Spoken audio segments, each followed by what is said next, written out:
السلام علیکم ناظرین، میں ہوں آپ کا میزبان سمیع ابراہیم۔ آئیے پہلے ایک نظر آج کی ٹاپ سٹوریز پر۔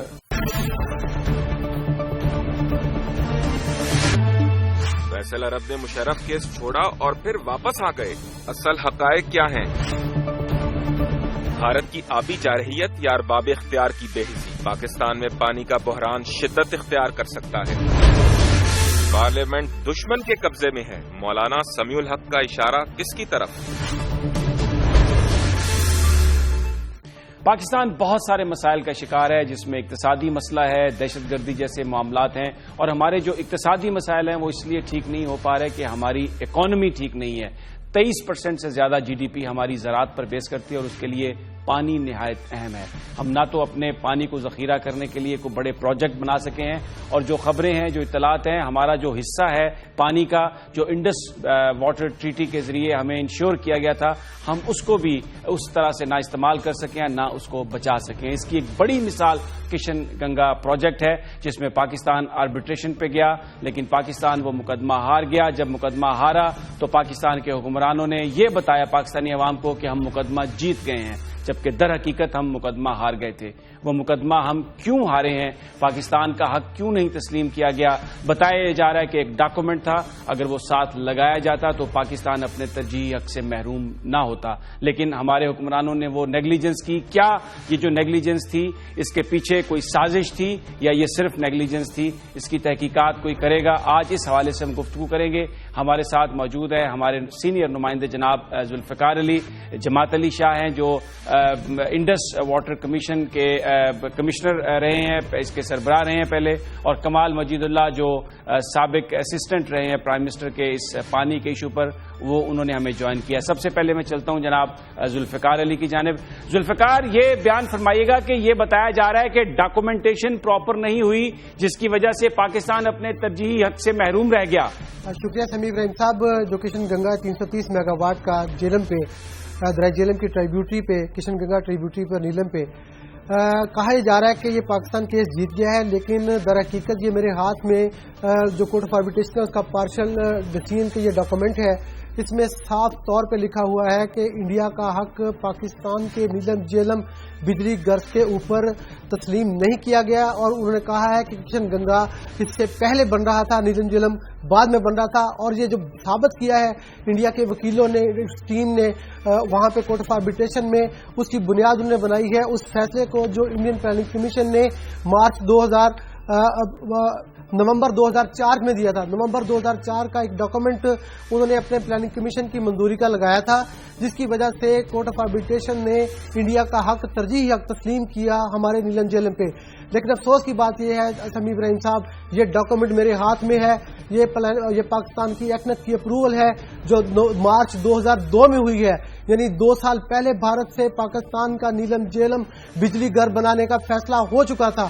یہ دستاویز پاکستان کے وکیلوں نے کورٹ آف آربیٹریشن میں پیش نہیں کی، جس کی وجہ سے ہمارا ترجیحی حق جو ہے وہ کمپرومائز ہوا، اور اس کو حق کو جو ہے وہ تسلیم نہیں کیا گیا۔ اور ایک اور اہم بات یہ کہ اس کورٹ کی میعاد تھی 19 مارچ تک۔ سمیع ابراہیم صاحب، اگر پاکستان کی حکومت 19 مارچ سے پہلے وہاں جا کے اس فیصلے کی وضاحت مانگ لیتی تو کورٹ آف آربیٹریشن کے پاس یہ اختیار موجود تھا کہ وہ اس فیصلے کو جو وہ دسمبر میں اپنا حتمی فیصلہ دے چکے تھے، وہ اس کے اوپر پاکستان کو اسٹے آرڈر دے سکتے تھے، اور پاکستان کو کشن گنگا پہ اسٹے آرڈر ملنے کا مطلب یہ تھا کہ پاکستان کا وہ حق جو اس ڈاکومنٹ نہ پیش کرنے کی نیگلیجنس کی وجہ سے سرنڈر ہو گیا تھا، اس پہ دوبارہ بات ہوتی۔ لیکن افسوس کی بات یہ ہے کہ کہا ہی جا رہا ہے، ڈھنڈورا یہ پیٹا جا رہا ہے کہ پاکستان یہ کیس جیت گیا ہے، دراصل پاکستان کے عوام کو ایک سازش کے تحت ہرایا گیا ہے، اور میں سمجھتا ہوں کہ اس کی ایک انویسٹیگیشن ہونی چاہیے، اعلیٰ سطحی تحقیق ہونی چاہیے کہ اس ٹیم میں کون کون لوگ تھے جو اس کاغذ کو جو میرے جیسے رپورٹر کے پاس ہے ان کے پاس نہیں تھا۔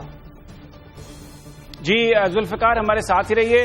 جماعت علی شاہ صاحب، آپ سابق کمشنر ہیں انڈس واٹر کے، اور کشن گنگا پروجیکٹ اور دوسرے جو ہمارے ایشوز ہیں ان کے حوالے سے آپ کا بھی نام بڑا آتا رہا ہے، اور یہ کہا گیا کہ بہت سارے معاملات پر آپ نے بھی کوئی وہ قدم نہیں اٹھائے، اس طرح سے نہیں کام کیا جیسے کرنا چاہیے تھا۔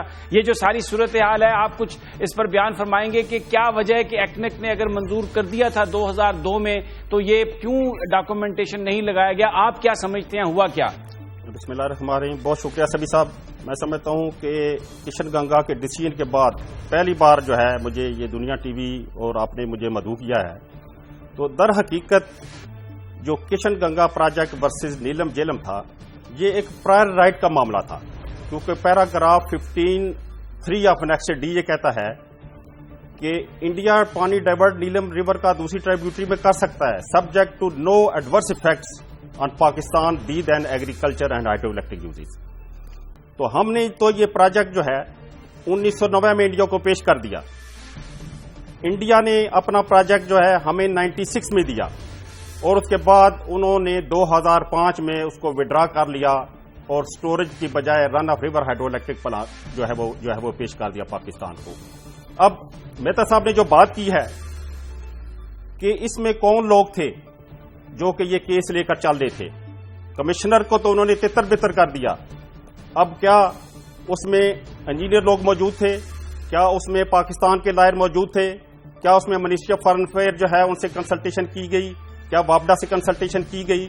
تو آپ اگر یہ ہسٹری اٹھا کر دیکھیں تو میرے پاس یہ نیوز کٹنگ ہے جو موجودہ کمشنر آصف بیگ صاحب کے, ان کے یہ 3 پیرے جو میں نے یہ لائن آپ اگر اس کو کلوز کیمرہ پہ لیں تو اس میں مرزا آصف بیگ صاحب نے یہ کہا ہے کہ ہمیں تو پوچھتا کوئی نہیں تھا, ہمیں تو یہ پریشر دیا جاتا تھا کہ منسٹری سے کوئی بات نہیں کرنی, منسٹری کو کوئی لیٹر نہیں لکھنا.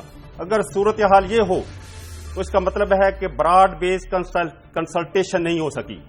اور لوگ کون موجود تھے وہاں پر؟ ظاہر ہے کہ ان لوگوں کی یہ ڈیوٹی تھی کہ ministry of water and power نے اپنی سرپرستی ختم کر دی. اس کا یہی تھا کہ جو اس وقت پاکستان کے جو ایجنٹ مقرر ہوئے تھے اس کیس کو ڈیل کرنے کے لیے, جو کہ پاکستان پرائم منسٹر کے SAPM تھے, special assistant to prime minister on water resources تھے, ان کا یہ پریشر تھا. اور نہ تو منسٹری کو لفٹ کرائی گی, نہ منسٹری نے آنرشپ شو کی ہے. اور یہ بیگ صاحب یہ خود لکھتے ہیں کہ ٹل دی ڈیسیژن پارشل ڈیسیژن فیبرری 2013 میں آیا ہے, اس وقت تک SAPM جو ہیں وہ اس کے ایجنٹ رہے ہیں.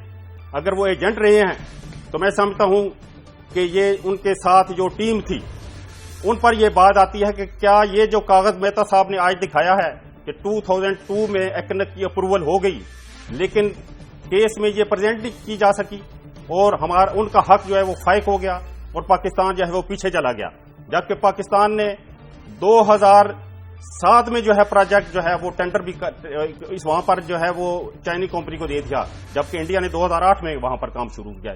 تو میں سمجھتا ہوں کہ اس طرح کے جو لیپسز ہیں وہ تب بھی ہوتے ہیں کہ ایک پراپر ٹیم نہ ہو, اس میں پراپر لوگ نہ ہو.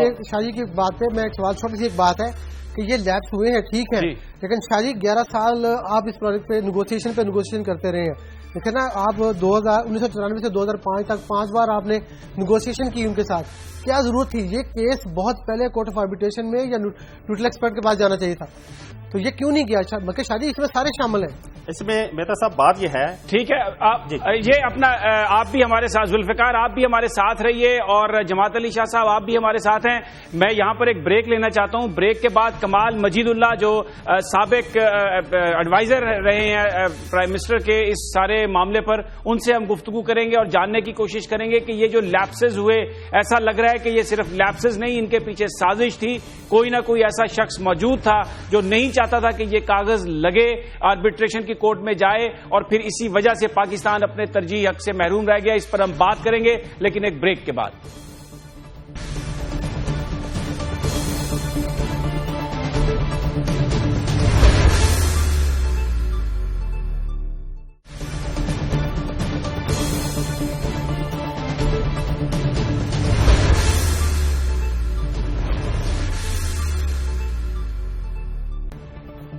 Welcome back. بات ہو رہی ہے کہ پاکستان کیوں ہارا کشن گنگا پروجیکٹ پر انڈیا کے مقابلے میں کیس. اس وقت کمال مجید اللہ ہمارے ساتھ موجود ہے.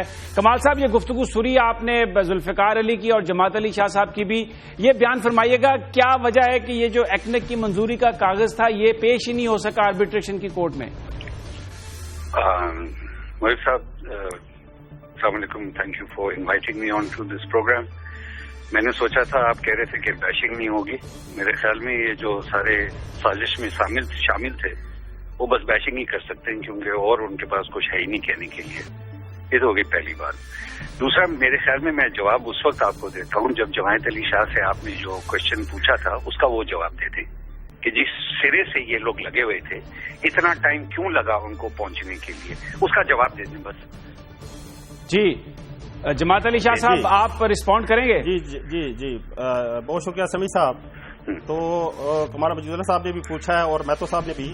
تو گزارش میری یہ ہے کہ یہ 96 میں فارملی جو ہے انڈیا نے پروجیکٹ دیا جو کہ سٹوریج کم ہائیڈرو الیکٹرک پلانٹ تھا, اور اس پر کمیشن کی 5 میٹنگ ہوئی اور انڈیا کو ہم نے مجبور کر دیا کہ وہ پروجیکٹ کو ابنڈن کرے, اور انہوں نے مئی جون 2006 میں اس کو سٹوریج پروجیکٹ جو ہے وہ دے دیا. اب سٹوریج پروجیکٹ کے لیے ہماری 2 میٹنگ ہوئی اور اس پر ہم نے کہا کہ ہم اس کو کورٹ آف آربیٹریشن میں لے جائیں گے. ہم نے اس کے کوشچن فریم کیے 2006 سے 2008 تک. ہم نے اس کو 2 حصوں میں تقسیم کیا کہ یہ لیگل کیس ہے اور کورٹ آف آربیٹریشن کے لیے یہ نیوٹرل ایکسپرٹ کا کیس ہے, اور گورنمنٹ کی اپروول لینے کے بعد ہم نے اس کو لانچ کرنا چاہ کے امیڈیٹلی لانچ کر دیں. تو مسئلہ کیا درمیان میں آ گیا 6-7 مہینے جو ڈیلے کی بات ہے کہ یہ وکیل کون سے ہونے چاہیے, کیا وہ وکیل جو پہلے چل رہے ہیں وہ ہونے چاہیے یا وکیلوں کو چینج کرنا چاہیے. ہمارا جو نوٹس گورنمنٹ آف پاکستان کی طرف سے انڈیا کو جانا تھا وہ اس کی نظر ہوا 6-7 مہینے کے لیے کہ فلاں وکیل رکھے جائیں یا فلاں وکیل جو ہے وہ نہ رکھے جائیں. الٹیمیٹ یہ ڈیسیژن ہوا کہ وکیل وہی رہیں گے جو پہلے کام کر رہے ہیں اور جن کی پرائم منسٹر کی اپروول ہے. اور میں سمجھتا ہوں کہ کشن گنگا کے کیس میں اگر کوئی بھی ڈیلے جماعت Ali Shah as a commissioner کے پارٹ پر آ جائے تو میں سمجھتا ہوں کہ مجھے چوک پر سولی پر لٹکا دیا جائے. لیکن اگر یہ کیس لینے کے بعد جو موجودہ ٹیم چلی تھی اگر اس کے لیپسز ہیں میں سمجھتا ہوں پھر اس کو اکاؤنٹیبل ہونا چاہیے. مطلب یہ کیا بات ہے سبھی صاحب اس میں میں تھوڑا سا کروں گا. شاہ صاحب کی بات سنیے. جی ذوالفقار, بات یہ ہے کہ کمشنر انڈس واٹر جو ہوتا ہے وہ ذمہ دار آدمی ہے, وہ اپنے طور پہ بھی جا سکتا ہے. شاہ صاحب نے اس طرح کے کئی لیٹر لکھے ہیں, کئی جگہ پہ انہوں نے ministry of water and power کو لکھا ہے کہ جناب یہ کیس ہے, یہ ڈیلے ہو رہا ہے, اس کو کریں کریں کریں. میں کہہ رہا ہوں نیلم جیلم کی بات ہم رپورٹ کرتے رہے ہیں کہ اگر یہ نیلم جیلم کو ڈیلے کیا گیا تو یہ پاکستان کا نقصان ہوگا. عرض یہ ہے کہ جنرل مشرف صاحب جب پریزیڈنٹ تھے وردی میں تھے تو شاہ صاحب سے پوچھے یہ ان کے پاس کیس لے کر نہیں گئے, انہوں نے پروو نہیں کیا. ان کو محبت تنگ کر رہی تھی انڈیا کی, یہ ان کو نوٹس تک جاری نہیں کر رہے تھے. اور بعد میں جب پیپل پارٹی کی حکومت میں بھی انڈیا کے ساتھ دوستی کی پینگیں بڑھتی رہی ہیں. اور بتاتے کیوں نہیں شاہ صاحب آپ کہ یہ کیقباد صاحب کا کیس تھا جو 7 مہینے کے وکیل کی صرف نامینیشن کے اوپر لگے ہیں. 7 مہینے ڈیلے ہوا کہ کیقباد کراچی کے جو وکیل ہیں لنڈن میں رہتے ہیں ان کو اپوائنٹمنٹ دینی نہیں دینی اور پاکستان کا نقصان کر دیا. تو یہ باتیں ساری شاہ صاحب اوپن کریں. آج پتہ چلنا چاہیے اس قوم کو جی شاہ صاحب, یہ اس میں اندر کھاتے میں کیا کیا گیم ہوئی ہے. جی ذوالفقار جی بولنے دیں. جی شاہ صاحب, میں نے یہ گزارش کی ہے کہ جو 6-7 مہینے کا ڈیلے ہے وہ آن پارٹ آف یہی ہے کہ لیگل لو کون ہوں. کیونکہ وہ جو آلریڈی آدمی چل رہے تھے ministry of water and power کی ایک اپرووڈ سمری تھی, لیکن ایس اے پی ایم صاحب اس وقت یہ چاہتے تھے کہ ٹیم کو جو ہے وہ چینج کیا جائے. تو اس پر ہم نے کہا کہ یہ جو لوگ سجیسٹ کر رہے ہیں کہ آن کا ایک بعد وہ اس دنیا میں اب نہیں رہے, بات نہیں کرنی چاہیے, تو وہ ان کا مقابلہ جو ہے جیمز کرافورڈ کے مقابلے میں نہ انہوں نے کبھی کوئی کیس کیا واٹر لا میں, نہ انہوں نے کبھی یہ جو ہے آربیٹریشن انہوں نے کبھی دیکھی تھی. تو اس وقت لیگل لوگوں کا یہی خیال تھا کہ جو ٹیم چل رہی ہے وہ ایک پائی کی ٹیم ہے, اس کو چلنا چاہیے. لیکن یہ وزید تھے ایس اے پی ایم صاحب, اور الٹیمیٹلی ڈیسیژن ہوگا کہ ٹیم وہی رہے گی جو ٹیم جو ہے وہ چل رہی ہے. لیکن میں جو گزارش کر رہا ہوں وہ بات یہ ہے کہ کیس کورٹ آف آربیٹریشن میں چلا گیا, ٹیم کون سی تھی؟ کیا منسٹری جو ہے اس کی سپرویژن تھی؟ کیا لا اینڈ جسٹس کی سپرویژن تھی؟ کیا اٹارنی جنرل آف پاکستان کی سپرویژن تھی؟ نہیں. اس لیے میں گزارش کرتا ہوں کہ یہ بیگ صاحب کا 29 دسمبر کا یہ پریس میں ہے, اس کو غور سے پڑھ لیا جائے. یہ ظاہر ہو جاتا ہے کہ یہ سولو فلائٹ میں ملک نہیں چلتے, سولو فلائٹ میں نیشنل انٹرسٹ واچ نہیں ہو سکتے.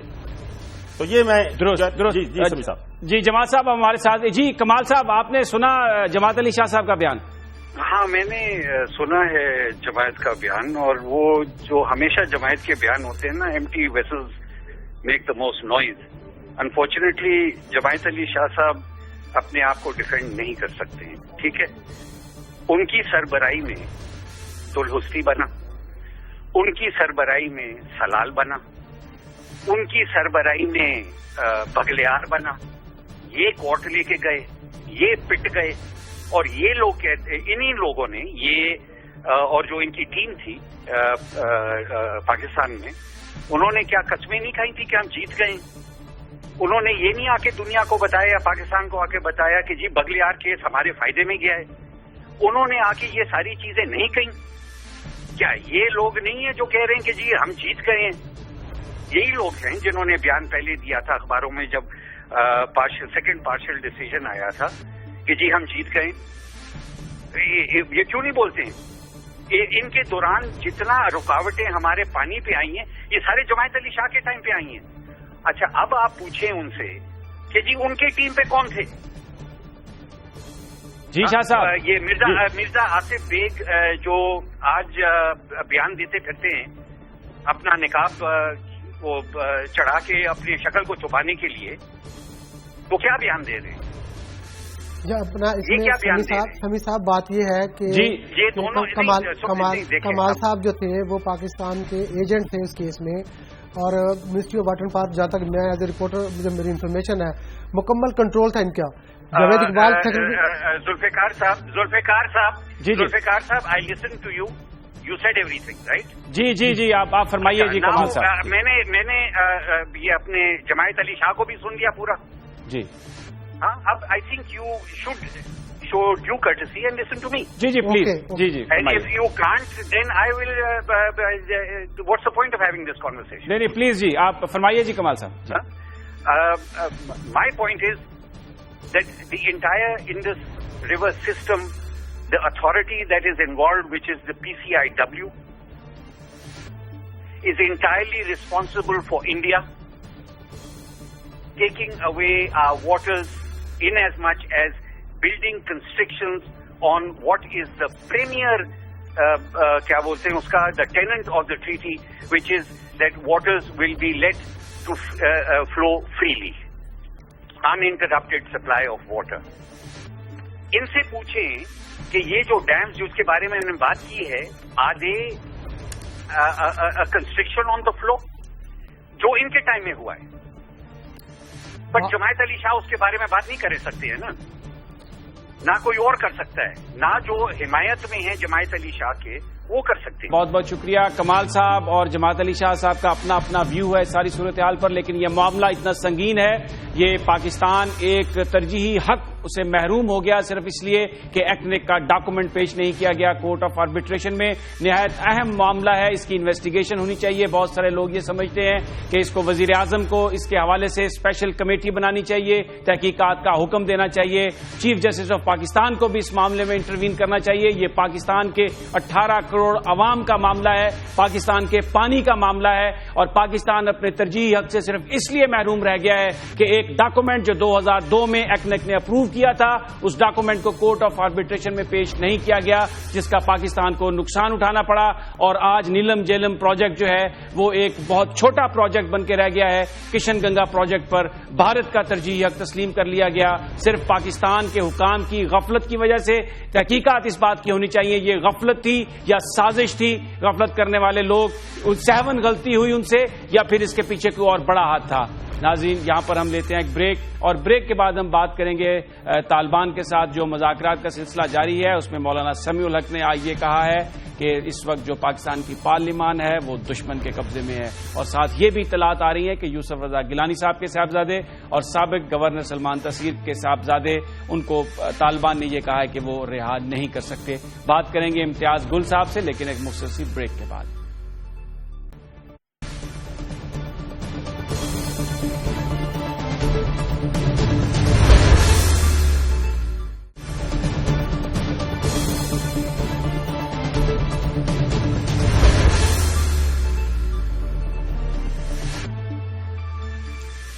حکومتی کمیٹی اور طالبان کے درمیان جو مذاکرات ہوئے اس کی کچھ تفصیلات سامنے آئی ہیں. بتایا جا رہا ہے کہ اگرچہ طالبان نے یہ مطالبہ کیا ہے کہ ان کے جو قیدی ہیں بچے اور خواتین ان کو رہا کیا جائے، لیکن وہ سلمان تاثیر صاحب کے صاحبزادے اور سابق وزیر اعظم یوسف رضا گیلانی کے بچے کو رہا نہیں کریں گے.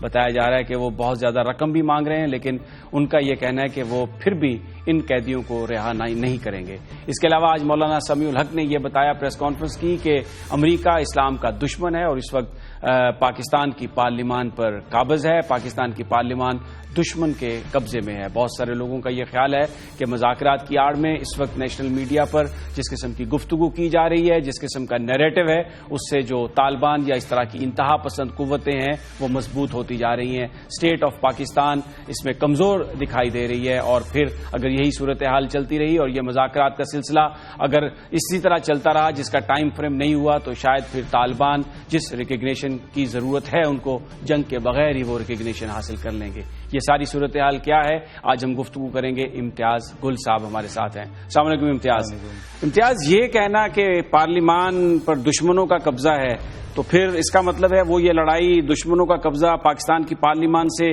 چھڑانے کے لیے کر رہے ہیں، پاکستان کے اندر آنے کی بات ہو رہی ہے؟ بنیادی طور پہ تو انہوں نے پاکستان کی پارلیمان کو، حکومت کو چیلنج کر دیا ہے۔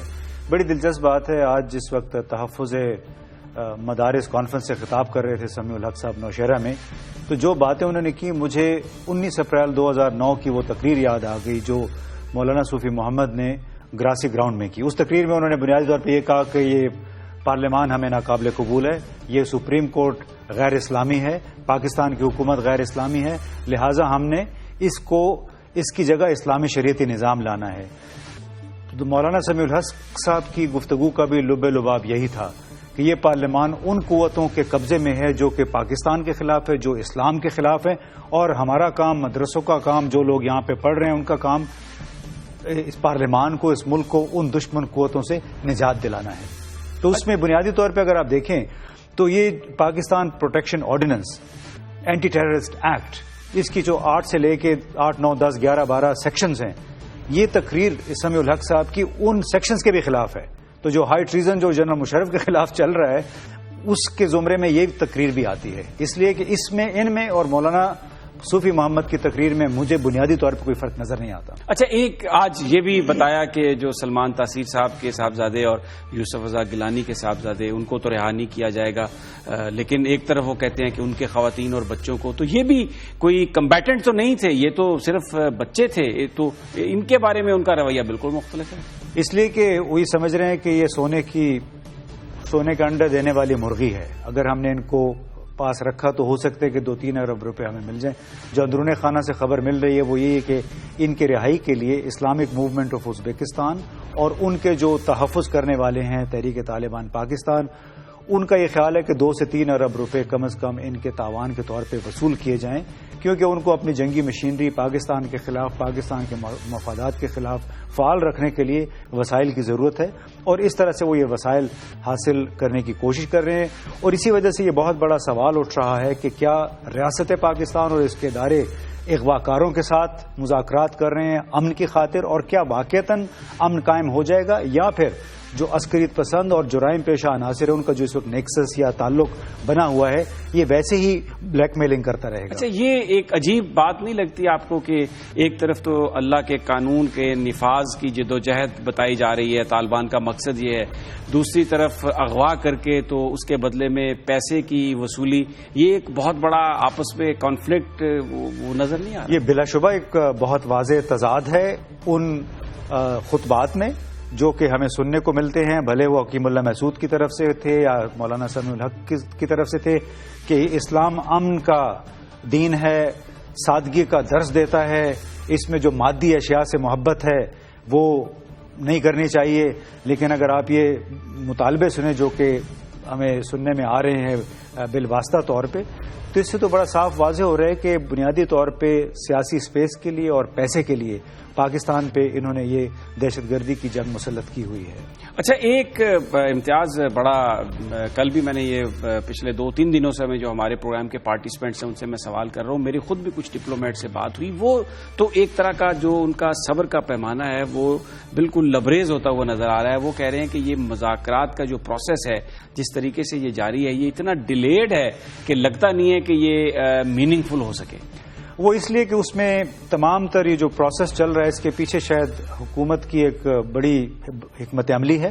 وہ حکمت عملی یہ لگتی ہے، شک پیدا ہو رہا ہے کہ پاکستان ایک بار پھر 25 سال کے بعد ایک مرسنری ریاست کا کردار ادا کر رہا ہے، جو $1.5 ارب ملا ہے وہ سعودی عرب سے بعد میں بھی شاید مزید ملنے ہیں، کہ جو کہ اینٹی شیعہ الائنس بن رہا ہے سعودی عرب کی قیادت میں شامی حکومت کے خلاف جہاد کے لیے، پاکستان اس میں شامل ہو گیا ہے. اور اندرون خانہ شاید پاکستان نے یہ وعدہ کیا ہے کہ جو ٹریننگ ہم نے دی تھی مجاہدین کو روس کے خلاف، اسی قسم کی تربیتی خدمات شاید پاکستان کی فوج، پاکستان کے لوگ دوبارہ کریں گے. اور عین ممکن ہے کہ تحریک طالبان پاکستان کے ساتھ جو مذاکرات ہیں اس کا یہ بھی ایک نقطہ ہو کہ آپ خدا کے لیے پاکستان کو چھوڑیں، سیریا میں آپ جائیں، وہاں کی جو اکثریت پس رہی ہے شامی حکومت کے تحت اس کو نجات دلائیں. نہیں، لیکن اس کی تو وزیر اعظم بڑی واضح طور پر امتیاز تردید کر چکے ہیں کہ نہ ہم کوئی سیریا میں فوجیں بھیج رہے ہیں، نہ ہم کسی کو ٹریننگ بھی نہیں دے رہے ہیں. حکومتی ذرائع یہ کہتے ہیں نہیں تو غیر ریاستی عناصر تو تربیت یافتہ بہت ہے نا، اگر ہم انہیں کو راستہ دے دیں یہاں سے نکلنے کا، انہیں کو پاسپورٹ دے دیں،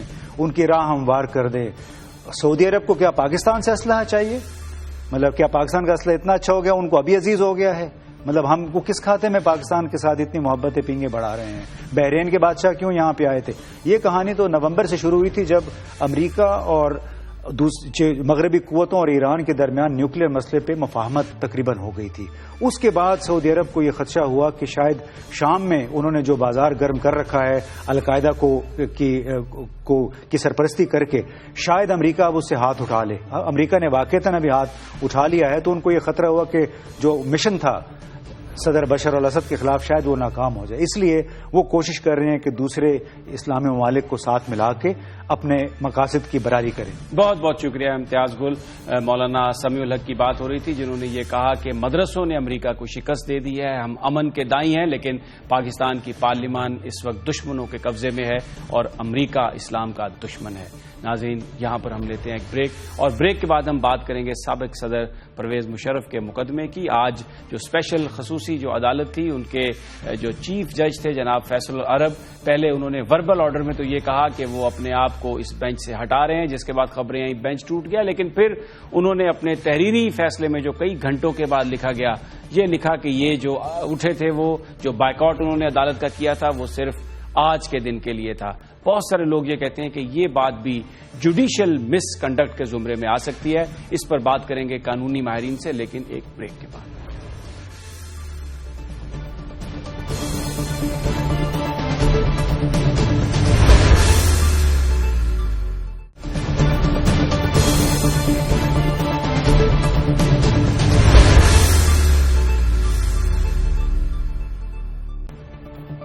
ویسے تو سابق صدر پرویز مشرف کے جب مقدمے کی سماعت ہوتی ہے خصوصی عدالت میں، تو وکلاء اور ججز کے درمیان گفتگو اور ہارش جو کلمات ہیں وہ ایکسچینج ہوتے رہتے ہیں. لیکن آج ایک عجب واقعہ ہوا جس وقت ڈیفنس کے وکلاء نے یہ پوائنٹ اٹھایا کہ جو پرویز مشرف صاحب کے بارے میں 14 مارچ کو حکم دیا گیا، ان کے ناقابل ضمانت وارنٹ جاری کیے گئے، تو اس میں یہ تاثر دیا گیا، یہ کہا گیا کہ شاید پرویز مشرف صاحب آنا نہیں چاہتے، اور یہ بات انور منصور صاحب نے یہ کہا کہ ان سے منسوب کی گئی ہے، حالانکہ انہوں نے یہ بات نہیں کہی. پرویز مشرف صاحب عدالت میں آنا چاہتے ہیں، یہ معاملہ ان کی سیکیورٹی کا ہے، اگر حکومت سیکیورٹی کا انشور کرے تو وہ یقیناً آئیں گے. اس موقع پر جو چیف جج تھے اس عدالت کے جناب فیصل عرب صاحب، وہ اٹھ کھڑے ہوئے، انہوں نے کہا کہ وہ اس کی سماعت نہیں کریں گے. ساتھ انہوں نے یہ بھی کہا کہ اور بہت سارے جج ہیں جو اس کی سماعت کر سکتے ہیں. یہ صبح 10 بجے واقعہ ہوا، لیکن پھر 2 بجے جو تحریری حکم نامہ آیا اس میں جج صاحب نے یہ لکھا کہ یہ صرف ایک دن کے لیے وہ اٹھے تھے اور بینچ نہیں ٹوٹا. بہت سارے لوگ سوال اٹھا رہے ہیں کہ اس سے بڑے قانونی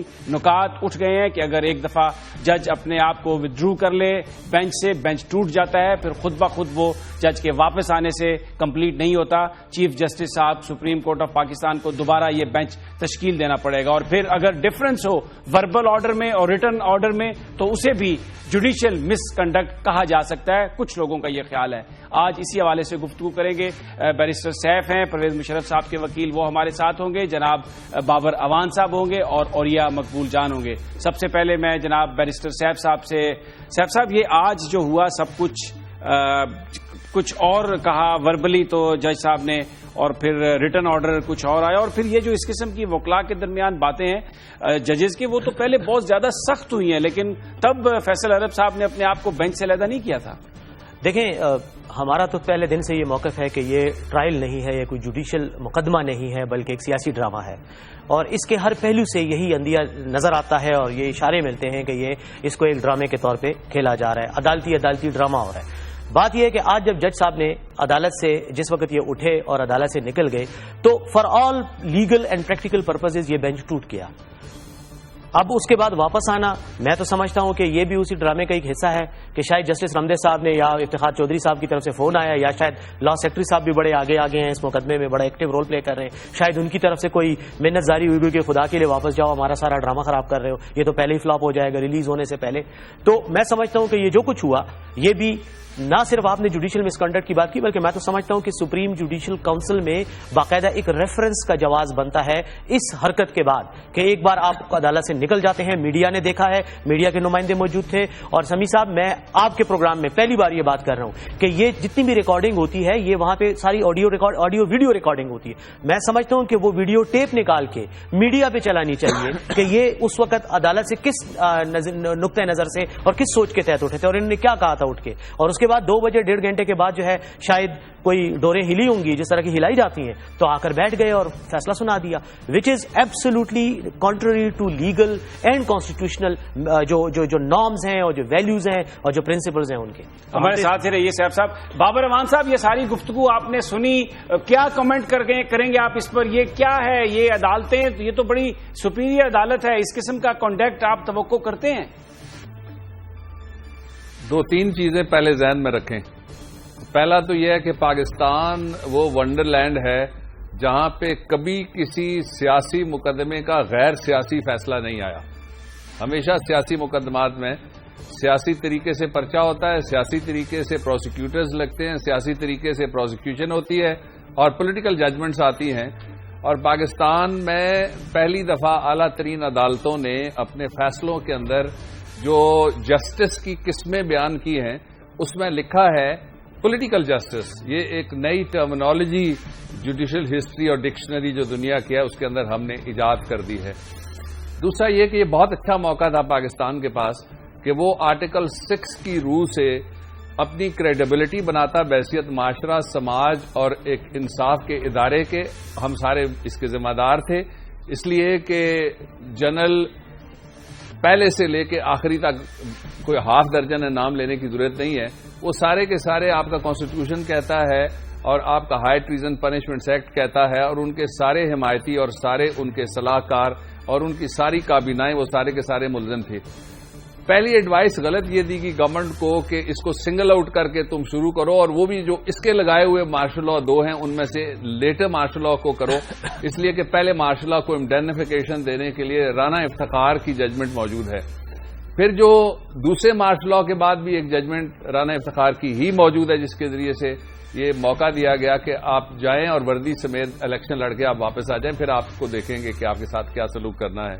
اب اس سارے پرسپیکٹو کو نظر میں رکھے بغیر سمجھا نہیں جا سکتا کہ ہو کیا رہا ہے. میرا خیال ہے کہ بہت بدمزگی ہوئی ہے وہ اوریجنل ایڈوائس غلط ہونے کی وجہ سے، اور پھر اس سے بھی زیادہ بدمزگی میرے خیال میں یہ ہے جو اب ہو رہی ہے کہ پاکستان کے انصاف کے نظام کے اوپر ایک پورا قرض ہوتا ہے جو لٹیگنٹ ہے اس کا. اور لٹیگنٹ کا نام کیا ہے مجھے اس سے کوئی غرض نہیں ہے، لٹیگنٹ کتنا برا ہے اس سے بھی مجھے کوئی غرض نہیں ہے، اس لیے کہ عدالتوں سے کریکٹر سرٹیفکیٹ جاری نہیں ہوتے، ججمنٹس جاری ہوتی ہیں اور ہم معاونت کرتے ہیں، ہم فتوے جاری نہیں کر سکتے.